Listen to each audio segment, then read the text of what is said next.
శ్రీమాత్రే నమ. జై గురు దత్తాత్రేయ నమ.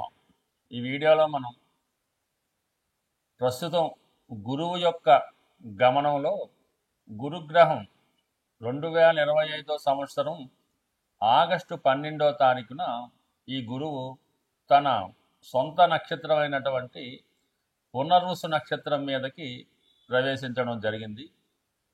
సుమారుగా 2026 సంవత్సరం జూన్ 18వ తారీఖు వరకు సుమారుగా 310 రోజులు అత్యంత శుభగ్రహమైనటువంటి గురువు ఈ పునర్వసు నక్షత్రం మీద సంచరించడం జరుగుతుంది.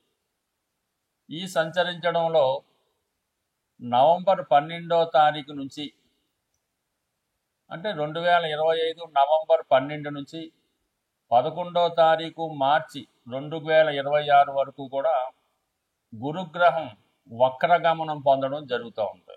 అంటే గురువు మామూలు కన్నా వక్రగమనంలో ఉన్నప్పుడు అత్యంత శుభ ఫలితాలు ఇవ్వడం జరుగుతూ ఉంటుంది. సో మళ్ళా మనకి ఇదే గురువు అక్టోబర్ 18వ తారీఖు నుంచి డిసెంబర్ 5వ తారీఖు వరకు అంటే ఇంతంతా 2025 సంవత్సరం అక్టోబర్ 18 నుంచి డిసెంబర్ 5 వరకు కూడా గురువు కర్కాటక రాశిలో సంచరించడం జరుగుతూ ఉంటుంది. అంటే అక్టోబర్ 18న కర్కాటకంలో ప్రవేశించిన గురువు నవంబర్ 12వ తారీఖున వక్రగమనం పొంది తిరిగి మళ్ళా మిథున రాశిలోకి ప్రవేశించడం జరుగుతుంది. సుమారుగా ఒక 50 రోజుల పాటు ఈ గురువు కర్కాటక రాశిలో తన ఉచ్చక్షేత్రంలో అత్యంత బలవంతుడై సంచరించడం జరుగుతూ ఉంటుంది. అంటే మొత్తం మీద పునర్వసు నక్షత్రంలోనే ఇదంతా జరుగుతుంది. పునర్వసు నక్షత్రం 3 పాదాలు మిథున రాశి యందు, ఒక పాదం కర్కాటక రాశి యందు సంచరించడం జరుగుతూ ఉంటుంది. ఈ కారణం వల్ల ఏంటంటే గురువు ఈ సమయంలో మీకు కర్కాటకంలో గురువు ఉచ్చ పొందడం జరుగుతూ ఉంటుంది. ఏదైనా ఒక గ్రహం ఉచ్చక్షేత్రానికి వెళ్తున్నప్పుడు అత్యంత బలం పుంజుకొని తన యొక్క శుభ ఫలితాల్ని వివిధ రాశుల వారికి, గురుదశ జరుగుతున్న వాళ్ళకి, గురువు యొక్క అంతర్దశ జరుగుతున్న వాళ్ళకి అనుకూలంగా ఇవ్వడం జరుగుతూ ఉంటుంది. సో అయితే ఇప్పుడు ఈ గురుగ్రహ ప్రభావం ఏ రాశి వారి మీద ఏ విధంగా ఉంటుందో తెలుసుకునే ముందుగా ఇక్కడ చిన్న మళ్ళీ లాజిక్ ఒకటి ఉందన్నమాట. ఈ ప్రస్తుతం ఈ రాహుగ్రహం గురువు యొక్క నక్షత్రం అయినటువంటి పూర్వభాద్ర నక్షత్రంలో సంచరించడం జరుగుతుంది. ఇంచుమించుగా ప్రస్తుతం పూర్వభాద్ర నక్షత్రం మీద ఉంటూ నవంబర్ 23వ తారీఖు వరకు అంటే నవంబర్ 23, 2025 సంవత్సరం వరకు ఈ గురువు యొక్క మరొక నక్షత్రం పూర్వభాద్ర నక్షత్రం మీద సంచరించడం వల్ల ఆటోమేటిక్గా గురువు ఈ రాహు యొక్క ప్రభావానికి లోనవడం జరుగుతూ ఉంటుంది. సో రెండు కూడా ఈ విధంగా ఒక కోణ దృష్టి ఈ గురువు మరియు రాహు మళ్ళీ ఏర్పడడం వల్ల గురువు రాహు యొక్క ప్రభావానికి లోనవడం వలన కొన్ని ఫలితాలు జాతకుడికి అనుకూలంగా ఇవ్వడం జరగదు. అయితే 1-2 సార్లు ప్రయత్నం చేయడం వల్ల జరుగుతూ ఉంటుంది. కొన్ని కార్యక్రమాల్లో అంటే రాహుకి అనుకూలంగా ఉన్నటువంటి కార్యక్రమాల్లో గురువు మనకి అనుకూల ఫలితాలు ఇవ్వడం జరుగుతూ ఉంటుంది. ఏదైనా గురువు ఒక భావంలో ఉన్న ఒక స్థానంలో ఉన్న ఆ భావాన్ని ఎక్స్పాండ్ చేయడం జరుగుతూ ఉంటుంది. ఆ భావాన్ని బాగా పెంచుతూ ఉంటాడు అనమాట. ధన స్థానంలో ఉంటే బాగా ధనవంతుడు చేస్తాడు, సంతాన స్థానంలో ఉంటే ఎక్కువ సంతానాన్ని ఇస్తూ ఉంటాడు. సేమ్ రాహు కూడా అదే పద్ధతి. రాహు కూడా ఏ భావంలో ఉన్నా ఆ భావాన్ని తన యొక్క పద్ధతిలో అంటే తనదైన మార్పు సృష్టించే విధంగా పెంచుతూ ఉంటాడు. ఏదైనా ఒక అనెతికల్ ఉందనుకోండి, ఏదైనా ఒక అనెతికల్ అంటే మామూలుగా ఏదంటే ఒక చెడ్డ అలవాట్లు ఉంటే దాన్ని బాగా పెంచుతూ ఉంటాడు. ఒక వ్యభిచారం అవ్వచ్చు, ఒక స్మగ్లింగ్ అవ్వచ్చు, ఇవన్నీ కూడా రాహు యొక్క లక్షణాలు. రాహు ఏదైనా ఒక విషయాన్ని విపరీతంగా పెంచి మళ్ళీ సడన్గా దానివల్ల డౌన్ఫాల్ ఇస్తూ ఉంటాడు. సో ఇప్పుడు ఈ రాహు మనకి నవంబర్ 12 వరకు, రాహు నవంబర్ 23 వరకు మనకి ఈ పూర్వభాద్ర నక్షత్రంలో సంచరించడం వల్ల గురువు అప్పటి వరకు కొన్ని మిశ్రమ ఫలితాలు ఇస్తూ దాని తర్వాత నుంచి నవంబర్ 23 నుంచి ఇంచుమించుగా మనకి జూన్ 2018 వరకు జాతకుడికి శుభ ఫలితాలు ఇవ్వడం జరుగుతూ ఉంటుంది. అందువల్ల ఏంటంటే ఏ రాశి వారికి ఏ విధమైనటువంటి ఫలితం రావడం జరుగుతుంటుందని తెలుసుకునే ప్రయత్నంలో గురువు యొక్క కారకత్వాలు, అంటే గురువు శుభగ్రహం, అటు ధనకారకుడు అంటే రెండో స్థానానికి కుటుంబానికి, పంచమ స్థానం సంతానానికి, జాతకుల్లో ఉన్నటువంటి తెలివితేటలకి, ఉన్నత విద్యకి, పూర్వపుణ్యానికి కారణమవుతుంటాడు. 11వ భావానికి అంటే ధన లాభానికి కారణమవుతుంటాడు.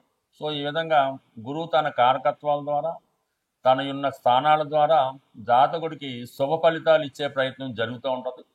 సో ఏదైనా ఒకే నక్షత్రంలో, అంటే గురువు యొక్క నక్షత్రం అయినటువంటి పునర్వసులో ఈ 310 రోజులు అతి రేరుగా సంచరించడం జరుగుతూ ఉంటుంది. అంటే ఏదన్నా పునర్వసు నక్షత్రం అంటే చాలా బలమైన నక్షత్రం అన్నమాట. అంటే ఏదైనా ఒక ప్రాంతం కానీ, ఒక వ్యక్తి కానీ, ఒక వంశం కానీ ఏదైనా దారి తప్పుతున్నప్పుడు, అక్రమ మార్గాల్లో వెళ్తున్నప్పుడు, తన యొక్క ఉనికిని కోల్పోతున్నప్పుడు ఈ పునర్వసు నక్షత్రంలో ఆ కుటుంబంలోనూ ఆ ప్రాంతంలోనూ ఎవరో ఒకరు జన్మించి దాన్ని అంతా కూడా మళ్ళా తిరిగి కొత్తగా సామ్రాజ్యాన్ని స్థాపించడం, సస్యశ్యామలం చేయడం, అంతరించిపోతున్నటువంటి ఆ వంశ గౌరవాన్ని తిరిగి నిలబెట్టడానికి ఈ పునర్వసు నక్షత్రం కారణమవుతుంటుంది. అంటే పునర్వసు నక్షత్రం అన్నది ఏంటంటే తిరిగి సాధించడం మాట, అంటే పోగొట్టుకున్నటువంటి ప్రతిభని సాధించుకోవడం జరుగుతూ ఉంటుంది.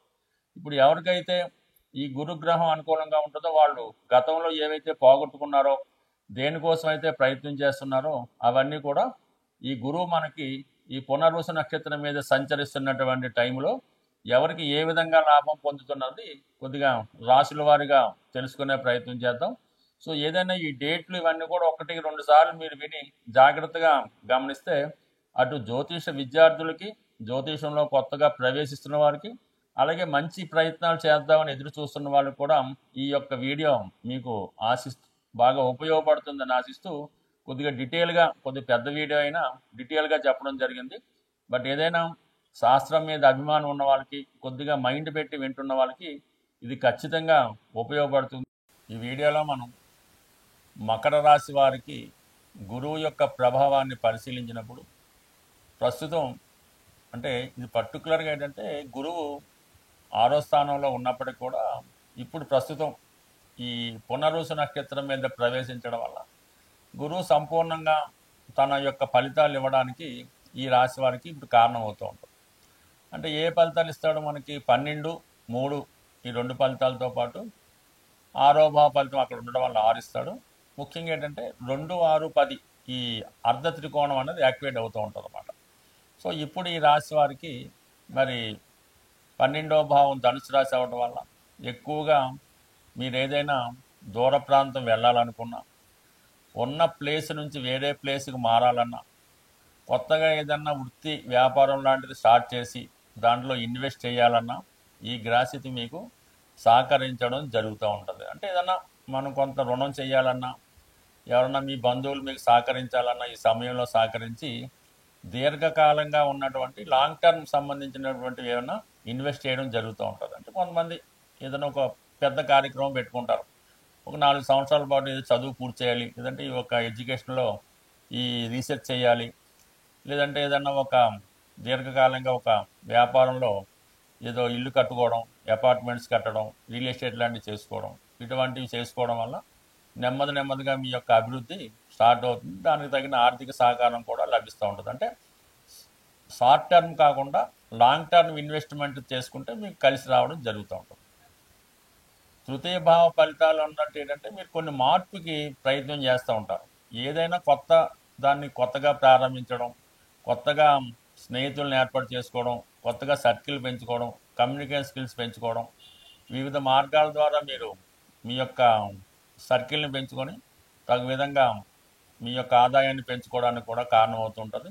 ఎక్కువగా మీడియేటర్గా వ్యవహరించడానికి, అంటే ఈయన వివాహ ప్రయత్నాలు చేయడం కానీ, స్థలాలు అమ్మి పెట్టడం కానీ, ఎవరికైనా ఉద్యోగం ఇప్పించడం కానీ, అంటే మధ్యవర్తిగా ఉండి మీరు చేసే కార్యక్రమాలు మీకు చాలా వరకు సక్సెస్ రావడం జరుగుతుంటుంది. వితౌట్ ఇన్వెస్ట్మెంట్ చేసే ప్రయత్నాలు, అంటే కమ్యూనికేషన్ ద్వారా పెట్టుబడి లేకుండా చేసే వ్యాపారాలు లాంటివి చాలా వరకు ఈ సమయంలో రాణించడం జరుగుతూ ఉంటుంది. ఎక్కువగా ఏంటంటే ఈ రుణ ప్రయత్నాలు, అంటే ఏదైనా గతంలో ఉన్నటువంటి రుణాలంటే అప్పులే కాకుండా కొన్ని బాధ్యతలు ఉంటాయి. తల్లిదండ్రుల్ని చూడవలసిన బాధ్యత, లేదంటే ఏదన్నా ఒక అప్పు పెద్దవాళ్ళు చేసి ఉంటే తీర్చే బాధ్యత, పిల్లల్ని చదివించే బాధ్యత, వాళ్ళ పెళ్ళిళ్ళు, ఈ బాధ్యతలు ఏవైనా ఉంటే కంప్లీట్గా ఆ బాధ్యతలు నెరవేర్చి ఏదో రంగా దాన్ని కంప్లీట్ చేయడం జరుగుతూ ఉంటుంది. ఇవన్నీ ఒక ఎత్తు అయితే మనకి అక్టోబర్ 18 నుంచి డిసెంబర్ 5 మధ్యలో గురువు సప్తమ స్థానంలోకి వస్తాడు. ఎస్పెషలీ తన ఉచ్చ స్థానంలోకి రావడం వల్ల ఇది చాలా వరకు మీకు చాలా సమస్యల నుంచి బయటపడవేస్తుంది. ఈ రాబోయే 50 రోజులు కేవలం సప్తమ స్థానంలో గురువు రావడం వల్ల ఆటోమేటిక్గా వివాహపరమైనటువంటి సమస్యలు ఏవైనా ఉంటే సాల్వ్ అవ్వడం జరుగుతూ ఉంటుంది. కొన్ని ఎఫ్ఐఆర్ నుంచి కానీ కొన్ని చికాకుల నుంచి కానీ బయటపడడం జరుగుతూ ఉంటుంది. ఏదో ఒక బ్లాక్ మెయిలింగో ఏదో ఒక దాంట్లో ఇరుక్కొని ఇబ్బంది పడుతుంటారు. దాని నుంచి బయటపడి కొత్తగా మీరు దాని నుంచి అంటే ఏదైనా కోర్టు సమస్యలు అవ్వచ్చు, ఏదైనా ఆ సమస్యల నుంచి బయటపడి చాలా ఫెయిర్గా క్లియర్గా మీరు బయటికి రావడం జరుగుతూ ఉంటుంది. అలాగే ఈ సప్తమంలో గురువు లగ్నాన్ని రాశిని వీక్షించడం వల్ల మిమ్మల్ని మీరు సంస్కరించుకుంటూ ఉంటారన్నమాట. కొన్ని బలహీనతల నుంచి బయటపడి కొత్తగా మీ జీవితాన్ని మీరు సంస్కరించుకుని ఒక క్రమశిక్షణతో ఒక పద్ధతిలో జీవితాన్ని ముందుకెళ్లే ప్రయత్నం చేస్తారు. అంటే ఏదైనా ఒక టైం టేబుల్ ఏర్పాటు చేసుకొని దాని ప్రకారం ముందుకెళ్ళడం, ఆరోగ్యపరంగా జాగ్రత్త తీసుకోవడం జరుగుతూ ఉంటుంది. అలాగే మరి కొత్త పరిచయాలు ఏర్పడడం జరుగుతుంది. ఎస్పెషల్లీ ఆదాయం పెరుగుతుంది అన్నమాట. అంటే జీవిత భాగస్వామికి, మీ భార్యకి లేదంటే మీ భర్తకి ఆదాయం పెరుగుతుంది. అలాగే చాలా కాలంగా మీకు మీ పుట్టింటి దగ్గర నుంచో అత్తవారి దగ్గర నుంచో ఎవరి దగ్గర నుంచో రావాల్సిన ధనం ఏమైనా ఉంటే అది చికాకుల నుంచి బయటపడి లంసంగా మీకు ఆర్థిక పరంగా ఒకేసారి ఆర్థిక పరమైనటువంటి లాభం కూడా కలుగుతుంది. బట్ ఏదైనా మన మకర రాశి వారికి ఈ గురువు 6వ స్థానం కన్నా 7వ స్థానంలోకి వచ్చినప్పుడు అంటే అక్టోబర్ 18 నుంచి డిసెంబర్ 5 మధ్యలో కంప్లీట్గా మంచి ఫలితాలు ఇవ్వడం జరుగుతూ ఉంటుంది. చాలా వరకు ఈ సంవత్సరం అంటే 2026 ఎండింగ్లో అంటే ఈ పీరియడ్ మీకు చాలా సమస్యల నుంచి బయటపడి ఒక కొత్త జీవితాన్ని మీకు ఇవ్వడం జరుగుతుంది.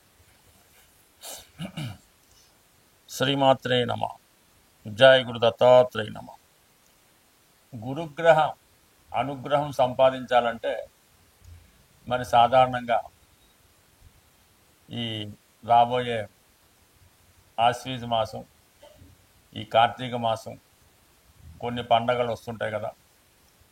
కార్తీక మాసంలో ఎస్పెషల్లీ మీరు ఏదైనా ఒక శివమాల ధరించిన, వెంకటేశ్వర స్వామికి సంబంధించినటువంటి మాల ధరించిన, లేదంటే రేపు దసరాలో అమ్మవారికి సంబంధించిన సంకల్పం తీసుకొని మాల ధరించిన, లేదు అయ్యప్ప స్వామి దీక్ష తీసుకున్న, ఏదో ఒక దీక్ష మీరు అది 40 రోజులు, అర్ధమండలం, 8 రోజులు మీ యొక్క సంకల్పాన్ని బట్టి భగవంతుడు మీకు ఇచ్చిన అవకాశాన్ని బట్టి ఇటువంటి దీక్ష మీరు చేయడం వల్ల మీకు గురువు యొక్క అనుగ్రహం తొందరగా లభించే అవకాశం ఉంది. సాధారణంగా గురువు అటు మీ యొక్క కుల గురువుని కానీ ప్రస్తుతం మనకు ఉన్నటువంటి దత్తాత్రేయుడు, రాఘవేంద్ర స్వామి, సాయిబాబా వారు అంటే ఎవరి నమ్మకం వాళ్ళది ఆ గురువుని సేవించడం, లేదు తల్లిదండ్రులను సేవించడం, విద్య నేర్పిన గురువుని సేవించడం, దానివల్ల మీకు గురువు యొక్క అనుగ్రహం లభిస్తుంది. చాలా సింపుల్గా ఒక మంచి పసుపు కొమ్ము తీసుకొని అది మీరు వ్యాపారస్తులైతే మీరు క్యాష్ బాక్స్లో పెట్టుకోండి, అలాగే ఒక పసుపు కొమ్ము మీ పాకెట్లో పెట్టుకోండి, లేదంటే అది దండకి కట్టుకోవడం వల్ల కూడా అంటే పసుపు కొమ్ము మీ దగ్గర ఉండడం వల్ల గురుగ్రహ అనుగ్రహం లభిస్తుంది. అదే గురువారం రోజు దైవాన్ని పూజించడం అంటే గురువారానికి గురువు అధిపతి అవుతుంటాడు. ఆ గురువారం రోజు మీరు ఏ దైవాన్ని పూజించినా ఆ సంకల్పం మీకు రావడం జరుగుతూ ఉంటుంది. బట్ ఏదైనా గురువు యొక్క అనుగ్రహం పొందాలంటే ఎక్కువగా పసుపు వాడటం, పసుపు రంగు వస్త్రాలు ధరించడం, అలాగే పసుపుతో చేసినటువంటి వినాయకుడిని ప్రతిరోజు పూజించుకోవడం వల్ల కంప్లీట్గా మీకు గురువు యొక్క అనుగ్రహం లభిస్తూ ఉంటుంది. లేదు నవగ్రహాల్లో ఉన్నటువంటి గురువు యొక్క స్తోత్రాన్ని పారాయణం చేయడం వల్ల అనేక కారణాలు చాలా సింపుల్గా కూడా మీరు గురువు యొక్క అనుగ్రహం పొందవచ్చు. కేవలం విఘ్నేశ్వరుని గరికతో అర్చించడం వల్ల అయితేనే, వెంకటేశ్వర స్వామిని తులసి దళాలతో పూజించడం వల్ల అయితేనే, శివుణ్ణి శుభ్రమైనటువంటి గంగాజలంతో అభిషేకం చేయడం వల్ల అయితేనే, సో ఏ కార్యక్రమం చేపట్టినా కంప్లీట్గా మీకు గురుగ్రహ అనుగ్రహం లభిస్తుంది. గురుగ్రహ అనుగ్రహం ఉంటేనే జీవితంలో అదృష్టం దొరుకుతుంది. సో ఏదైనా మరి గురువు యొక్క అనుగ్రహం ప్రతి ఒక్కరు కూడా చాలా సులభంగా పొందవచ్చు. మీరు పెద్ద కష్టపడకుండా సులభంగా మన గురువులు చెప్తున్నటువంటి అంటే చాగంటి కోటేశ్వరరావు గారు, సామవేదం షణ్ముఖ శర్మ గారు వారు చెప్పినటువంటి ప్రసంగాలు విన్నా కూడా గురుగ్రహ అనుగ్రహం తప్పక లభిస్తుంది. స్వస్తి.